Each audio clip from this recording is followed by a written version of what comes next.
انا جاي النهارده احذرك من مصيبه ممكن تقع فيها. للاسف دلوقتي في ناس كتير بتستخدم اسم البورصه للنصب، يعني فاهمني، يجي ينصب عليك باسم البورصه. يجي يقول لك ابعت لي 600 جنيه وبعدها باسبوع هتاخدهم 20,000 جنيه. طب ابعت لي 600 جنيه وبعد ساعه تاخدهم 6000 جنيه. طب ازاي 600 تبقى 6000؟ طب احنا لو جينا بصينا بالعقل، هل البورصه بتدي الارقام دي اساسا؟ مفيش الكلام ده. البورصه خلال سنه كامله لو كسبتك بتكسبك من 50% ل 100% خلال سنة كاملة. فاهمني؟ فده بيقول لها مثلا هيديها مثلا 1000%. فاهمني؟ يديها 1000%. متخيلين الرقم؟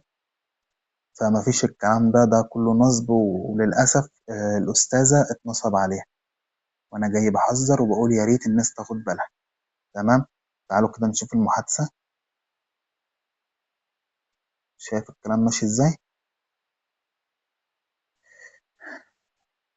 بص اللي بعدها، وده الرقم. للأسف الرقم جيت تكلمه تاني ما عرفتش تتواصل معاه، وفلوسها راحت عليها. خسرانة كام؟ خسرانة 2500. ما حصلتش حاجة.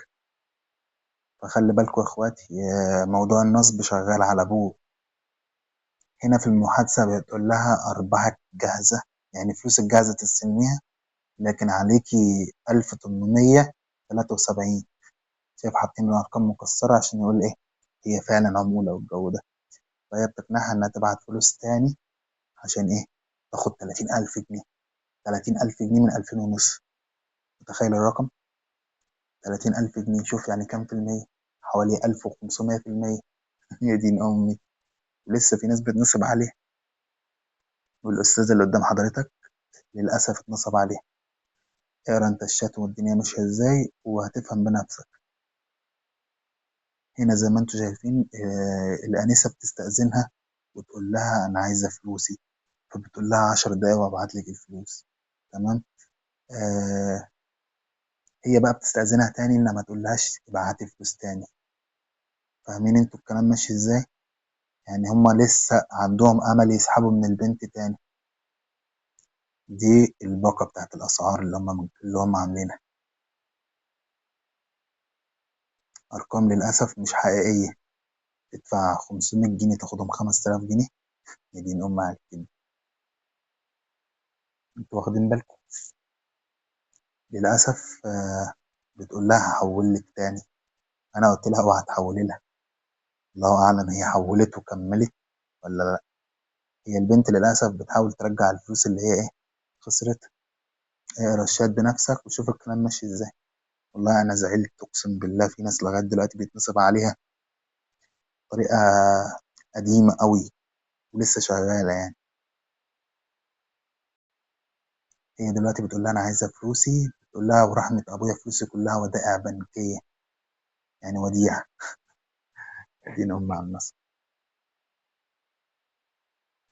الساعه للاسف هي قالت لها ساعه وابعت لك من ال 600 6000 جنيه. الساعه عدت ساعتين ويوم واتنين وهي لسه منصوب عليها ولسه لغايه دلوقتي مش عارفه تاخد فلوسها. بص في آخر الشات بتقول لها بصي حضرتك أنا عايزة فلوسي، خلاص مش هكمل. بتقول لها حضرتك فلوسك اشتريت بيها تمام أسهم، فمش هقدر أرجعها لك سامحيني. شايفين الكلام بكل بساطة عادي. أنصب عليكي ومش هتعرف تعملي حاجة.